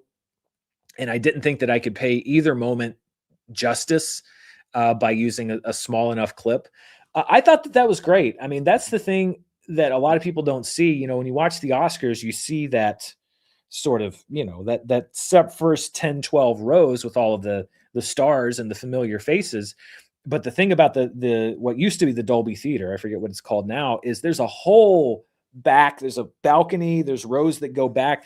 There are a lot of people at the Oscars that you don't see on cameras, and a lot of the people, especially up in the balcony, which is where it sounded like a lot of that cheering was coming from, a lot of those folks are the crew members from the big movies and the family members of those that are nominated that don't get to sit as close as the people they want to put on camera. And for them, I mean, I can tell you from personal experience, every time that we got to go to the Emmys, when we were nominated for Honest Trailers, there were so many more famous people there. And this was just the Creative Arts Emmys. And there were still so many more famous people there than us. And it was so fun just to be there. It was just such a thrill and such a rare thing. None of us thought that we would be back the next year. And we were lucky enough to go a few times. But I would imagine that if you make a movie like a documentary, live action, or, feature or short documentary, and you get to go to the Oscars, that's so exciting. And then to hear your category, which is not one of the main ones that you hear talked about all the time, get mentioned, it was great to hear that excitement from them. And I can relate, when you get to do something like that, it's kind of a surreal experience. So I was happy to hear them so happy and rowdy. G. Colby P says, brand new day looks great. I have full trust in Destin Daniel Cretton after Shang-Chi and recently with Wonder Man, and it's looking like he's cooking. I agree. I haven't had a chance to see Wonder Man yet, but I thought he did a great job with Shang-Chi. And yeah, I'm excited for this one. The Cam TV says, did you read the Dune book before Dune 1 and 2? And do you plan on reading Messiah before the movie comes? So Dune, the first Dune book, I had not read that book or seen the David Lynch movie when I saw Dune Part 1, because I wanted to judge Part 1 sort of cold as somebody who really knew nothing about Dune. Then I decided between Part 1 and Part 2, I did the same thing with Wicked. I saw the musical after I saw Part 1, but before I saw Part 2. Between 1 and 2, I decided to read the book so I could kind of bring a book reader mentality to the second part. And I also watched the David Lynch movie. So I read the first Dune between Part 1 and Part 2. I have read Dune Messiah, but I almost feel like that's only going to be instructive to a certain point, because I just wonder how much of that they're going to bring over. It'll be interesting, though. Zachary 5845 says, hi, Dan. I thought it was insane when you watched and ranked every Godzilla and King Kong movie. What is your favorite design for the two monsters?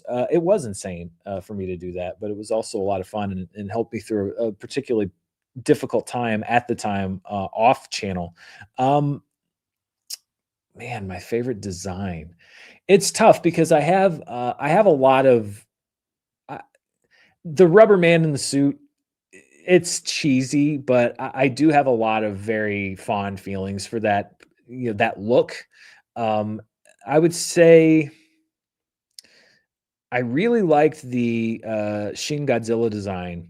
So that would be maybe, if we're talking digital, or the visual effects era, the CGI era, it might be Shin Godzilla. If we're talking practical era, it would probably be like 1970s era Godzilla. As it transitioned out of black and white. I just think that there's something kind of quaint, but also cool about that design. For King Kong,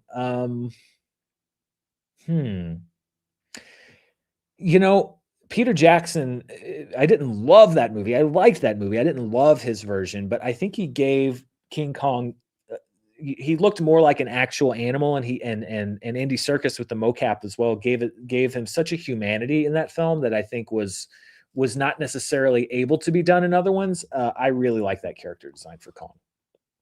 Although I like the new one too, the one that's in the MonsterVerse. Stay1234-Y3N says, is winning an Oscar a necessity for a film to be considered a masterpiece? If not, does that mean an Oscar win is just a vehicle to make more money? No, it's absolutely not a necessity for a film to be considered a masterpiece. Shawshank Redemption didn't win any Academy Awards. It was nominated for several, but I'm pretty sure it didn't win any. If it did, it didn't win any of the main awards. There are plenty of masterpieces that have never won Oscars. Oscars are, and I love that Paul Thomas Anderson actually said this in his Best Picture speech when he talked about all the nominees from 1975, and he listed off all those great films, and he said, there's no best among that group.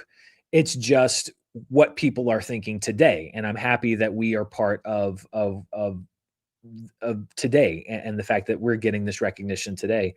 I don't think it's a vehicle to make more money either. I think it is a snapshot of what the Academy thought at that time. I think sometimes those choices are ones that we look back 10, 15, 20, 30, 40 years later, and we still say, yeah, that was the best picture that year. And some years it's like, okay, that movie's great, but this one maybe had a longer legacy.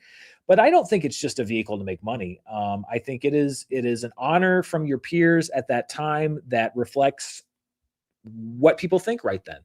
That doesn't necessarily mean that a movie's legacy is in cement. Christina, 5598, very generous. Thank you very much. Says, love the channel. Been watching you for years. Keep up the amazing work. It's appreciated. Thank you very much. I appreciate that. And thanks for watching. Damian Fenton, 3880 says, I think the statistical probability that 2026 would have a new film by the director-composer duo of 75's Jaws is extremely low, yet it is happening. Very cool. What are your favorite director-composer duos? Yeah, I mean, 50 years on to have Spielberg and John Williams still working together, it's pretty incredible. You don't see collaborations really that last that long. Some of my favorite director-composer duos, I mean, Bernard Herrmann and Alfred Hitchcock, I think made some great movies and movie music and music that fit those movies perfectly. That's the first one that jumps to mind. Yeah, I mean, for me, that's hard to beat. Alfred Hitchcock and Bernard Herrmann were such a great match for each other. And I think that it's kind of unforgettable when you've got that combination. Cartoon 49 says, rank the best actors and actress wins this decade. I got to remember to make that disclaimer at the first, because it's not that I don't like those questions. It's just that they're very hard for me to do off the top of my head, and I don't like to just leave dead air while I'm thinking here. Let me see if I can just do it quickly. Pull this up. How come when you put in best act? Come on, best actor. There we go. There we go. Academy Award. So the last decade. So that would be what? Since 2016. Let's see. Michael B. Jordan, Adrian Brody, Cillian Murphy, Brendan Fraser, Will Smith, Anthony Hopkins, Joaquin Phoenix, Rami Malek, Gary Oldman, Casey Affleck. I mean, there's not one here that like absolutely jumps out as like, oh, this was absolutely the best. I think they're all really good performances. And I would have to really sit and think about this a lot more. But there's not, it's hard for me to like say like, oh, there's a tier list. I think these are all really, really good performances. Even though I wasn't crazy about the movie, I think that Joaquin might be the standout for me as far as just like watching a movie and being absolutely floored by that performance. And also like, it's very rare that I'll look at the best actor race and say like, yep, that's the one. As much as I like the other performances, that's the one. And he was up against some good competition that year. But Joaquin, for me, is the standout there because he was just so great in that movie. I think transcended a lot of the elements of the movie itself. Everybody else, I think, is pretty close. There really aren't any here that I don't like. There's not a whole lot there that really rise to that level of Joaquin. So for me, the last 10 years, I think Joaquin for me is the standout. And then I would have to really sit back and and piece through those other ones, because I think that they're all pretty close. Like, I know people like to kind of gripe about Gary Oldman and all that. Yes, it was makeup and whatnot. Same with Brendan Fraser, but I think the performances were still very good. Best Actress: Emma Stone, La La Land; Frances McDormand, Three Billboards; and again in Nomadland, Olivia Colman in The Favorite; Renee Zellweger and Judy; Jessica Chastain, Michelle Yeoh; Emma Stone again; Mikey Madison, Jesse Buckley.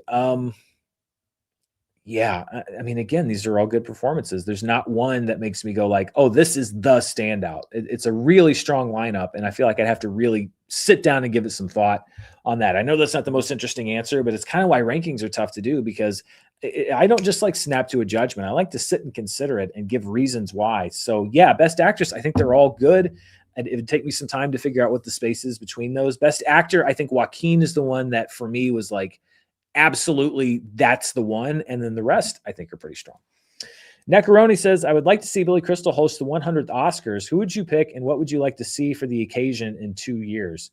I would love to see if they wanted to. I mean, I know that the multi-host thing has not always worked out, but I think if you could get sort of the standout hosts that are still around, and unfortunately there aren't many, a lot have passed on, and a lot weren't particular standouts, but I would love to see them kind of trade off. I think that I thought Chris Rock was a good Oscar host. I thought Jon Stewart was good. Billy Crystal, obviously legendary. Conan now, I think, a really good host. I think that Whoopi Goldberg was a good host. I would love to see some trade-off between the standout host, Jimmy Kimmel, just to sort of acknowledge the legacy of the Academy Awards. Obviously there has to be some sort of a recognition of the fact that it's 100 years. I think in the past they've maybe sort of made it into a chore. But, previously they have done something like, bringing up the surviving, like the living Oscar winners on stage, like sort of showcasing those folks. That would be kind of fun. Like, my goodness, talking, it can get a little, I don't know what. But I could see them, if they brought out like the surviving Oscar winners. I'd like to see that again. They've done it before in the past, and it's just great to see so many faces from so many different generations share the stage. Jason Webster 9300 says, I believe it would have been deflating to the Academy. The 98th Academy Awards viewership was down 7% on 2025 with only 17.8%. I think it would have been deflating to the Academy Awards. The 98th Academy Awards viewership was down 7% on 2025 with only 17.8%. I'm not entirely sure what is being said there. But I mean, it's down. I mean, we looked at that. It was already taking a hit pre-COVID. It's been trying to build back since. But I think it's just a different media landscape. I apologize. I couldn't quite parse what you were saying specifically, but it's just a different media landscape. Latissimus Domsey says, when are we getting 2+ year loyalty badges? Scoops. I actually didn't have. I only gone out 1 year on the membership. So there are certain badges you get for duration of membership. And I didn't realize you were coming up on 2 years. I'll check that out. I'll see if I can come up with something special for that. Good suggestion. Geek Factor says, hi, any thoughts on the Firefly animated series? I was not really, I was never a big Firefly guy. It's not that I didn't like it. I just never really got into it. I think that animation is a good way to bring back shows. That maybe it's cost prohibitive or the talent maybe couldn't do a live action version. I think that's a good option for everybody that's talked about the Snyderverse. If you wanted to do that animated, I would be in favor of that. I just think it's cost prohibitive to do it in live action. So if the support's there for it, why not? Spooky Tent TV 4470. Wow, that is incredibly generous. Thank you so much for that super chat. Love watching. You are a great source of true info and level-headed opinions. We need more people like you on YouTube and in the rest of the world. I very much appreciate that. I try to make sure that the info that I give out here on the channel is true and accurate and fair. And I try to stay level-headed, or at least if I have a crazy opinion, that I give some justification for it. So thank you. I've always said that, my strategy is maybe not the most sensational strategy, but it's what I like to do. And it's the only real way that I could see myself doing this. So I thank you very much. And that's very generous of you. I appreciate those words. Damian Barriga says, weeks late on this, but I can't believe no one said Stanley Tucci should play you. Tucci doing a Dan rant. What composer would you have score your life? Stanley Tucci would be a great choice. I would be honored for the Tooch to speak my words or whatever some writer's version of my words would be. I should be so lucky. So thank you. That's a great suggestion. I mean, what composer would I have score my life? Excitement wise, it would be Hans Zimmer, but it's hard for me to say anything with John Williams. For John Williams to score me would be incredible. Andrew Galvin 4559 says, to be fair, Dan, there are other more practical reasons why Stanley Kubrick couldn't make good TV these days. Love the show as ever. Yes, that's true. Stanley Kubrick would make a very bad TV director now because he is not alive. If you were to somehow bring Stanley Kubrick into today's world, I stand by my opinion that he would not be a good fit for television. But point taken. Clay7729 says, hey, Dan, I watched Little Amelie from your recommendation and loved it. Excellent. I'm happy. If you didn't see Little Amelie, it was one of the animated films that was nominated. It would have been my personal choice as much as I like K-pop Demon Hunters. I still think K-pop is slightly better and deserved the Oscar, though. It's very close, in my opinion. Going off that, what's your favorite animated film and why? Thanks. There are so many that I love for so many different reasons. The one that I always default to is the 41, I think it's 40, Pinocchio from Disney. For a number of reasons. As a kid, it was one of my favorite movies. And so I have that sort of childhood attachment that you have to your favorite movies when you were a kid. As an adult and somebody who has appreciated the art of animation even more as I've gotten older, the technology that they use, the multiple plane and the, painting different levels on different panes of glass and layering them to get that dimensionality. And the fact that they were able to do what they did in that movie, all with hand-drawn animation, I think is still stunning, even, 80 plus years later. So the Disney Pinocchio goes up there, but there's a lot. My Neighbor Totoro is another one of my favorites, which I didn't see till about 6 years ago. I love that movie as well. The Cam TV says, I got to see early screening of Hail Mary. Loved it. Got any early predictions for box office? I think Baby Yoda-like factor will make it huge. Yeah, I mean, let's see. Tomorrow, the official preview screenings start. All of the screenings that have already happened will be rolled into that opening weekend because that's how it goes. I hope that people like it as much as I did. I would love to see a huge success. I think the projections that I saw as of yesterday were like $50 to $65 million, which is a pretty wide range. Even given that, I think I'd take the over. We'll see, but I think I would take the over on that. Primal Plasma says, please see and review the movie Surratt. It's unforgettable. I think it should have won Best International Feature at the Oscars. I did actually watch Surratt. I saw all of the Oscar nominees except for two of the movies that were nominated for Best Original Song. I just ran out of time. I didn't see Diane Warren Relentless, and I didn't see Viva Verdi. But I saw everything else, and I will say the first half of Surratt had me absolutely transfixed. There's a major turning point in the movie, and if you've seen the movie, you know what I'm talking about. That was one of the most, I'll never forget that moment because I just couldn't believe what I just saw, that it had actually happened. I felt like from there, for me, it sort of didn't work as well. But up to that point, it was absolutely engrossing and transfixing film. And it was one of the most memorable films that I saw, even though the back half didn't work as well for me as the front half did. But yeah, and that's why I would, in my Oscar picks, I said for best sound, I would have picked Surratt because the sound was so essential to that film. And there was so much about it that I loved. And like I said, one of the most unforgettable moments in a movie that I've ever seen. Jason Webster 9300 says, more new categories introduced, Best International Director and Box Office Champion Award. Also, and where the public vote, most popular actor, most popular actress. All are legitimate Oscar wins. Well, here's what I would say about those. Best International Director, I think that it sort of speaks to what a lot of people have said about other categories, like a young actor or actress award, which is that if you curtain off international directors into their own category, then I think it would make the Academy less likely to nominate international directors for the Best Director prize. So, for example, would Bong Joon-ho have won Best Director if he could have won Best International Director? I like the idea that an international director could be guaranteed an Oscar every year. That I like, but I worry that it would then give the Academy permission to not also recognize them as the best director overall of the year.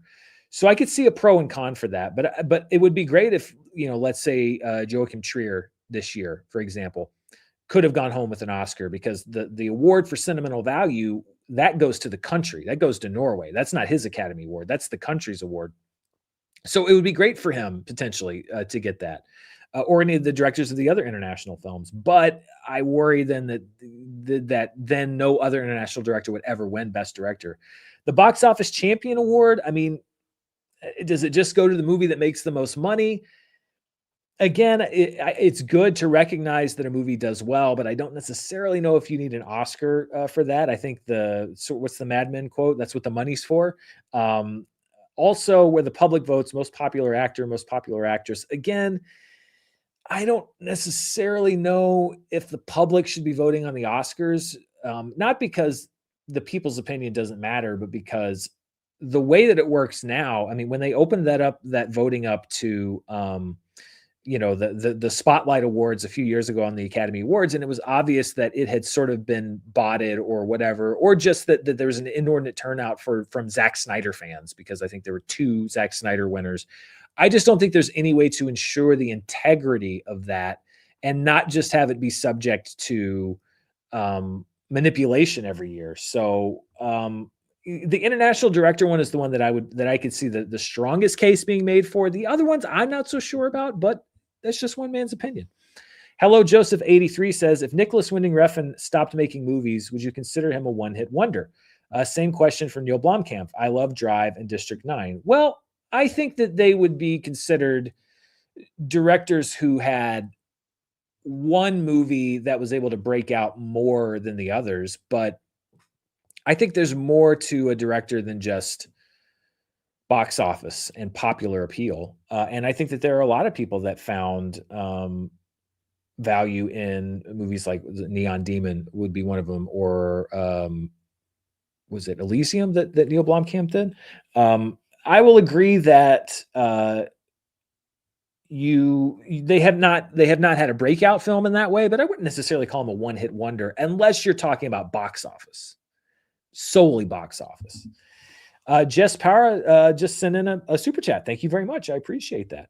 Let's see here. Damian Fenton 3880 says, hi Dan, what's more anticipated, Doomsday, The Odyssey, Dune 3, or your One Piece review? Well, it feels like it's the One Piece review. I'd say they're all anticipated. I would probably say Dune 3 is number 1 for me, followed very closely by The Odyssey. And then I'm also really excited about Avengers Doomsday. It's not that I'm not excited, but not as excited as the other two. G-Man WTQ says, are you planning to do a Project Hail Mary spoiler review this weekend? If not, this is $5. Is this $5, $3.50 after YouTube's cut, enough to get you to do one? It's not necessarily on my docket. Usually a spoiler review is where I feel like I have a substantial amount more to say than in the regular review. And I did leave some stuff out of my regular review that I didn't want to reveal, but I don't know if there would be enough there for me to dedicate a whole review for. Like Sinners was one where fundamentally there were things about the movie that I just couldn't talk about and that I wanted to talk about. And, a lot, some of the bigger events like Superman would be another one where there were things I couldn't talk about that were essential to the plot. It's not on my plan, but if there were some thoughts that I thought of that I wanted to do, then I might do it. If not, then just shoot me an email. I can send you your $3.50 back. But it's not currently on the docket. Dylan Fitzsimmons 2278 says, what were your thoughts on Licorice Pizza? I loved the Barbra Streisand thing. I thought Bradley Cooper was fantastic in it. It was my favorite supporting performance of the year. And the movie itself, I thought it just never really justified the concept enough for me to be able to buy into it. This idea of this girl in her 20s and she's dating this kid in high school. It just never was. Maybe there's a way that you can make that work, but the movie didn't really do that, and I just never really went with it. So I didn't hate it, I didn't dislike it, but it's like it's okay. Damian Barriga says, I think if movies are remade, they must switch genres. Example, I'd have Speed be a game night reunion with Bateman, McAdams, and directors, a dark comedy take What would yours be? Can Jaws be remade as a comedy? First of all, and I think I did in one of my first videos ever 6 years ago on this channel, I talked about the fact that I think that Jaws actually works very well as a comedy. Jaws has some great laughs in it. You're gonna need a bigger boat is a hilarious line. The whole thing with flipping through the kid in the boat, and the mom looks in the book and sees a shark and says, "Didn't you hear your father? Get out of the water now." That's hilarious. Richard Dreyfuss, Hooper's character, is oftentimes comic relief. Quint is very funny. So I think that Jaws in many ways is a comedy. It definitely has some laughs in it, and that's what I love about it. And a lot of the older films is a drama can be work just as well as a comedy, and also be a horror movie. I think that you shouldn't necessarily have to do remakes in a different genre, but I think if there's an opportunity to do it, Anaconda, for example, not necessarily a remake, but I think it worked as a comedy, whereas the original was not a comedy. If you've got a good take to switch genres, I think that it could work, but I don't think you should be forced to remake it. Naked Gun, for example, again, is it a remake? Is it a reboot? Whatever you want to call it. It worked because it was in the same genre. If you made it as a drama, it just wouldn't work. Guitar Afro Dude says, "Hey Dan, hope you're doing well. With Disclosure Day coming out, what are your letterbox style 4 favorite Spielberg films?" Well, Jaws obviously would be on that list. Saving Private Ryan would be on that list. E.T. would be on that list. And I mean, my God, that 4th spot, that's insane. Picking between Raiders and Catch Me If You Can and Minority Report, and even a movie like Color Purple. That 4th spot is crazy. Raiders might be 4th, but like you could cycle that 4th spot out endlessly. Tim DeRuiter, I'm sorry if I butchered your name there, says, "Loved your movie fights comeback. Was really surprised no one wanted the Wizarding World franchise to die after the mess of The Secrets of Dumbledore." It was time for that branch of the Wizarding World franchise to die, but I think that there are still some interesting places you could go. I could argue for some interesting takes that are left. I don't think it's completely unexplored. I mean, we've only largely really been to Hogwarts throughout all of the movies. So I would actually say it was time for the Dumbledore story to sort of be retired. I mean, all they're doing is making a whole 8 more seasons about it on HBO Max, but I think there's still plenty of other places that you could do that. Jason Webster 9300 says, "Having written film reviews, my advice is be objective and offer constructive criticism. This helps filmmakers as much as the readers." I would agree. There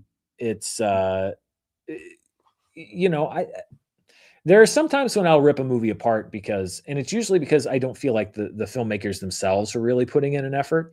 I try not to be nasty about movies, and I think that you can say that you don't like something without just like completely demonizing everybody who makes it. And objectivity is absolutely crucial. Opinions are subjective, but you can be objective about something in that you can form your opinion in an objective manner, meaning you're not biased either way. Of course, your feelings on a movie are subjective because they're your feelings. But if you approach it objectively, that's what I think is important as a film critic. And even some of my favorite critics, I think, didn't always approach things objectively. Roger Ebert and Gene Siskel, for example, hated slasher films, hated them. And I think at times that they walked in with a negative mindset and didn't necessarily give it a fair shake on its own terms. And some people say that's a critic's, that they have perfect right to do that. They're critics. It is subjective at the end of the day.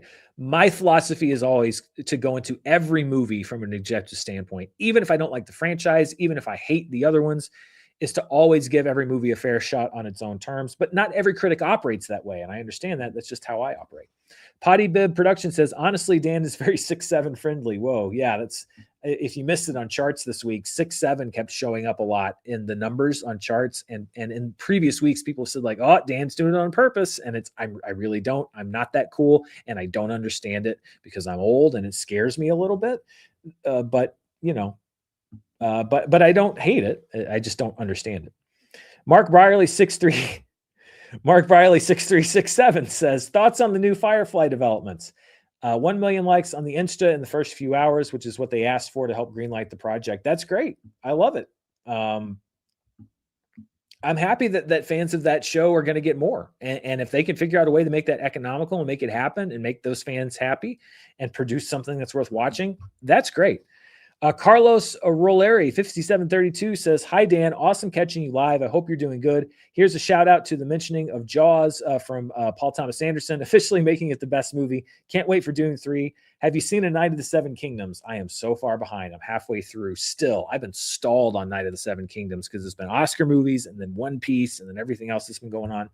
So I'm stalled out, but maybe once I get through, I keep saying maybe once I get through this week, I'll have time. And then I get to the end of another week and I haven't had time, but I want to finish it. I like what I've seen so far. Matt G, 6116 became a YouTube member. Thank you very much, Matt G. And I think we're approaching the end of the questions as well. So if you have any last minute questions, then send them in. But we also need to wrap up. We're about an hour and a half. So, if you have any last minute ones, send them in, or else we'll wrap it up pretty soon here. Potty Bib Productions says, best actor to play a Spidey, and why is it Nick Cage? Well, Nick Cage, obviously. Nick Cage is the best person to play Spider-Man because he's Nick Cage, and he brings everything to every role.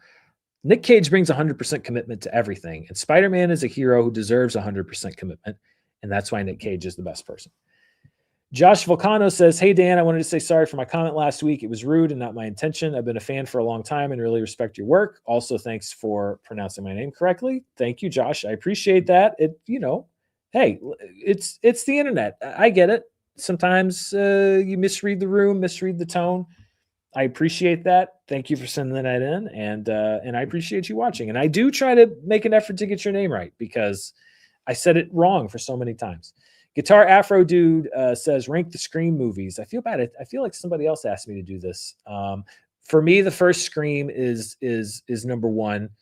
Then it would be Scream 2. Then some combination of 4, 5, 6, probably like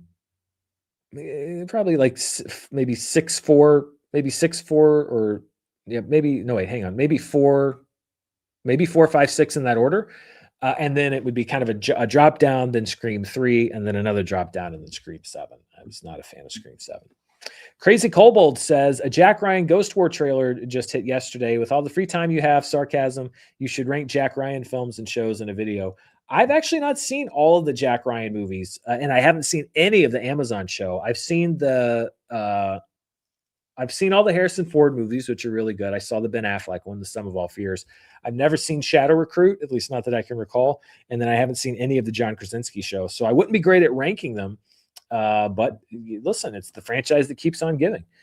Craig Hall 9621 says, oh, and I've seen Hunt for Red October, obviously. I almost don't even count that as a Jack Ryan movie. Craig Hall 9621 says, hey, Dan, I'm pretty ignorant about how creators' money. Without getting specific, how does YouTube compare financially to listening on podcast platforms, which is more lucrative? Thanks for everything. Well, I mean, it all feeds into the same thing. My podcast listeners, and for the purpose of sold ads, my podcast listeners and YouTube viewers kind of get added in together. Which one is more directly lucrative? Probably YouTube. But I'm not going to sit here and say, watch me here or listen to me here because it's better or worse for me on one platform or another. I'm just happy that anybody wants to listen to what I have to say or watch what I have to say regardless. So do what works for you. Do what works best for you. Don't worry about me. I'm able to make ends meet doing what I do. You do what works best for you because I just appreciate wherever you want to watch me. Seattle KO says, thoughts on the White Lotus season forecast announcements. I haven't even seen the White Lotus season forecast announcements. Let's see if I can pull that up real quick. Googling on the air live. Oh, White Lotus adds Kumail Nanjiani. We were just talking about him. Max Greenfield, season forecast. Let's see. Is it going to paywall me? Of course it's going to paywall me. That's the thing. You can't, it's so hard to look. It's so hard to find a story on the internet that's not paywalled. I get that journalism costs something. Let's see. Here are all the confirmed members for season 4. Alexander Ludwig, AJ Michalka, Steve Coogan, funny. I like Steve Coogan. Caleb Jonte Edwards, Helena Bonham Carter, Marissa Long, Chris Messina, Sandra Bernhard. That's an interesting addition. Ari Grainer, Dylan Ennis, Vincent Cassell, Quarantine Fila, Nadia Teriskowitz, Max Greenfield, Camille Nanjiani, Chloe Bennett. Good to see Chloe Bennett in another show, by the way. Charlie Hall, Jared Paul. That is a very interesting group of actors. All right. I wasn't as in love with the last season of White Lotus as everybody else was, but I think that's a good group. Yeah, let's see what happens. Jonathan Rios Edit says, why do you think animated movies don't get nominated for best animation? They work from start to finish on animated movies. Why do you think animated movies don't get nominated for best animation? They work from start to finish on animated movies. I'm curious. I'm not sure. Are you saying animators or like specific animators or like directors on animated films? Because the directors generally do get the Oscar if an animated movie wins. I'm so sorry. I'm not exactly sure what you're asking about here. But if it's animators specifically, then that's, I agree that there should be greater recognition, but you do have to draw those lines. Clay7729 says, in honor of James Vanderbeek, what was Dawson's biggest trip up on getting Joey at the end? What should he have done different? Well, oh man, I'm having to go back in my lore of Dawson's Creek. It's been a very long time since I saw the show. I did watch the entire show start to finish. Reluctantly toward the end there because I thought it really kind of fell off. What was his biggest trip up? I seem to remember he went through kind of a bad boy phase, maybe in season 1 or season 2, where he was like trying to be the rebel, and maybe in response to what Joey did. And as I recall, that really didn't help his case. And by the time he kind of recovered from that, Joey was off doing other things.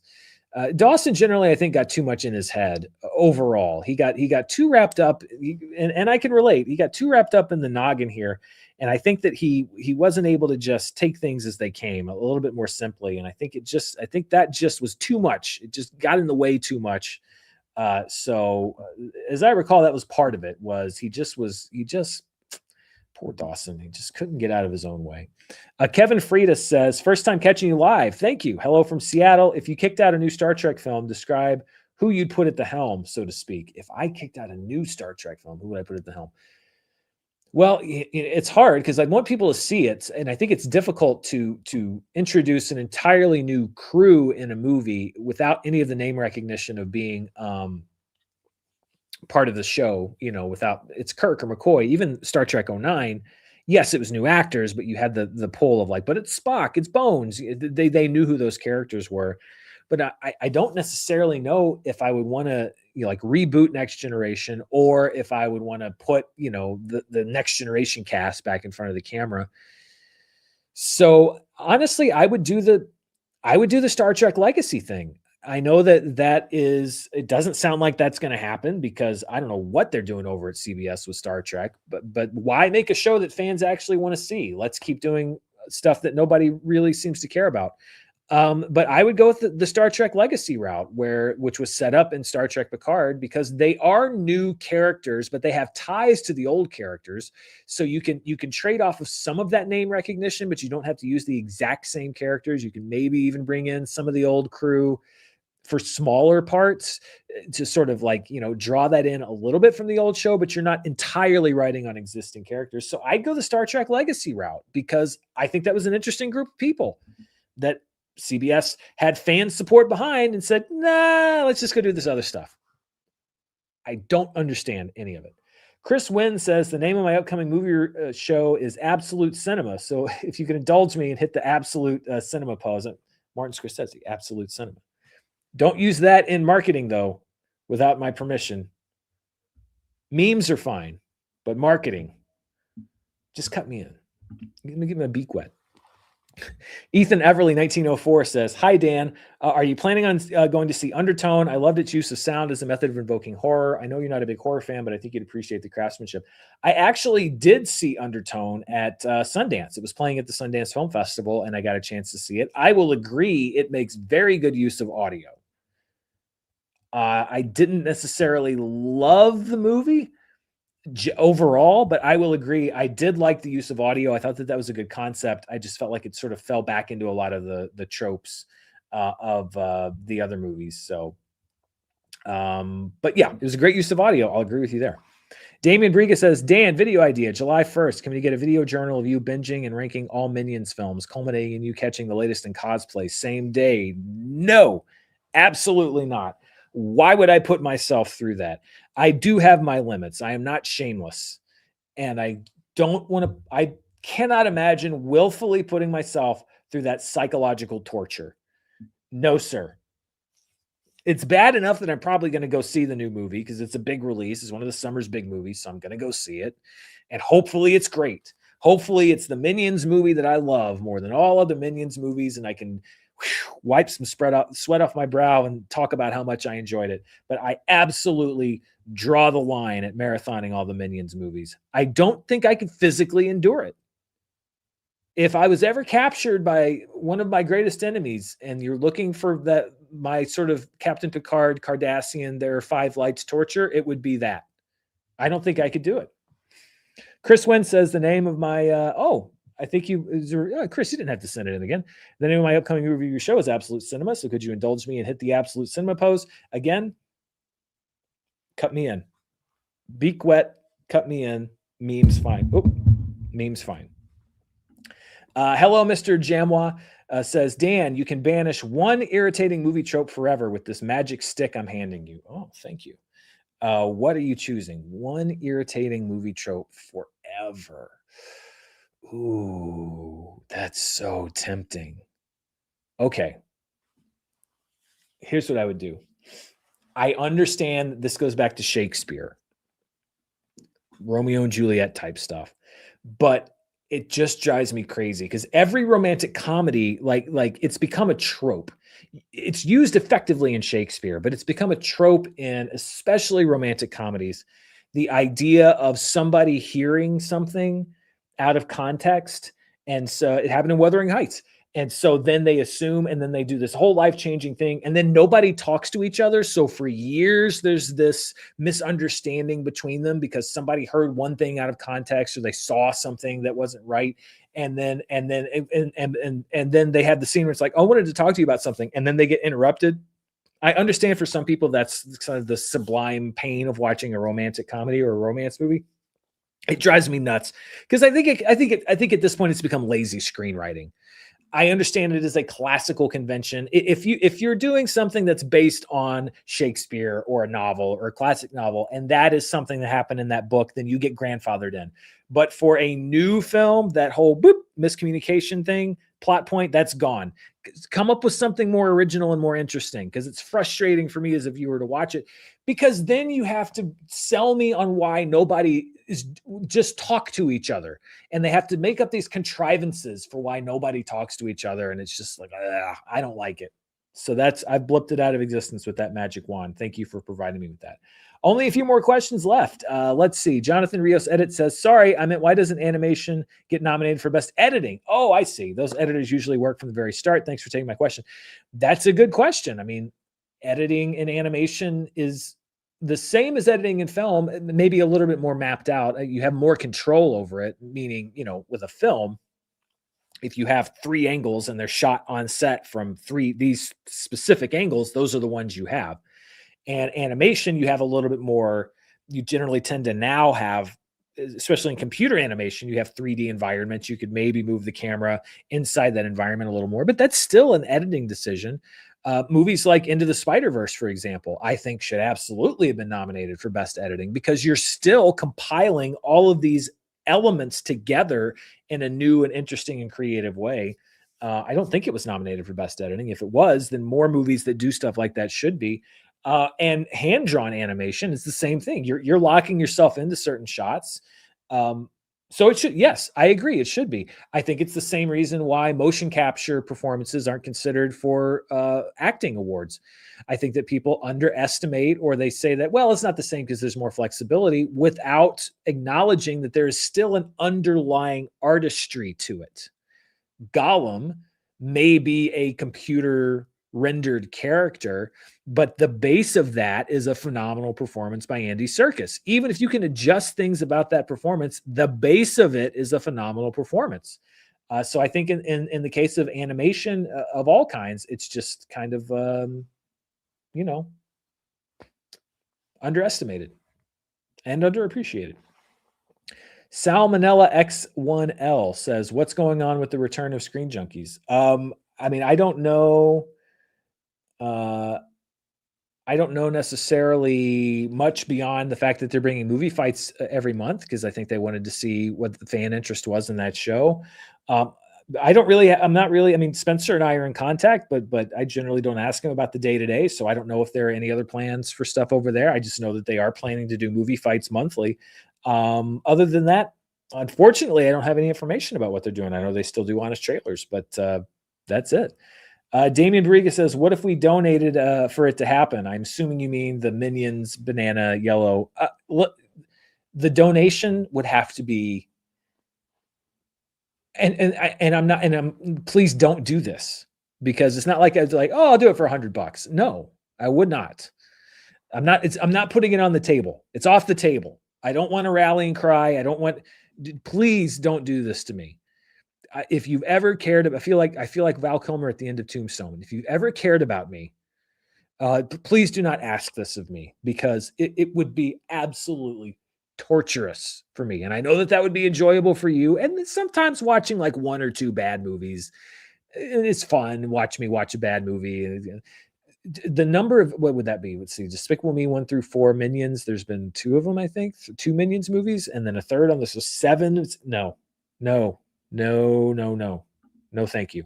Yeah, not going to happen. All right, let's see. Just going to see countdown to Minions, Dan video journal. Yeah, no, I don't think. Yeah, he's begging for us not to donate for it. I am, and I'm not putting I'm not putting that on the table. I'm not putting that on the table. I don't want people to waste their money, because I'm not putting it at the table. Are you going to review One Piece season 2? Nope. Not doing it. Definitely not going to do it. Do not stay tuned here on the channel, because I am not doing it at all. Let's see. Just going to go through, see if there's 1 or 2 more things. Miscommunication. I knew it. LOL. Yeah, I know. I think I've talked about this before. The idea that miscommunication is sometimes my most boring thing I hate it. It's just frustrating for me. Let's see. Minions category at the Oscars. Maybe the Razzies. And I don't even like the Razzies, but I don't like the Minions either. So let's see. People telling me that it was best editing. Sorry, I can't track things back to back. Am I moving back to LA? No, I'm not. I'm very happy here. I've got a house here. I've got family nearby. I like to visit LA, but yeah. According to my 7th grader, the 6-7 thing is over, and only lame people do it now. Well, that explains why I'm starting to address it, because I'm definitely, I think by his standards, lame.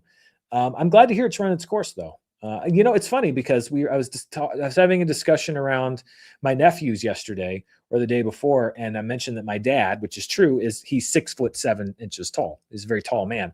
But I mentioned in that conversation that my dad is 6'7", and I actually was surprised that neither of my nephews picked up on it. So I guess you're right. I guess it's over. Let's see.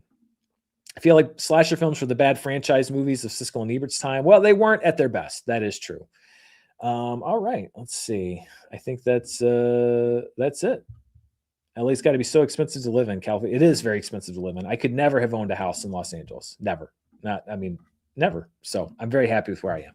All right. Thank you to everybody who sent in a question. The questions are closed as of right now. If you got any burning questions, you can wait and send them in on next week's show. What were we at today? Almost 2 hours, hour 53. Man, I never expected that these live shows would go this long, but you guys always have really interesting things to ask. So thank you very much for asking those questions. I got one more coming in. I don't want you to waste your money. Daiji Shinomori says, related to animation and editing, I highly recommend watching a shorthand drawing animation called Snow Bear by Aaron Blaze. It's here on YouTube. That'll be a great thing for me to do my wind down. My post show wind down is I'll go watch Snow Bear, because I always like to see some, especially hand-drawn animation. I think is absolutely gorgeous. So maybe that'll be my post-show wind down. So thank you for that question. Thank you to everybody who sent in questions. Thank you to listening to me talk about the Oscars and all these trailers and everything else. Stay tuned tomorrow, because you will be getting your One Piece Season 2 review, and I'm sorry it took so long for me to do it, but you will get it here on the channel tomorrow, unless lightning strikes the house or something. And I'm also going to try to do a review of Ready or Not 2.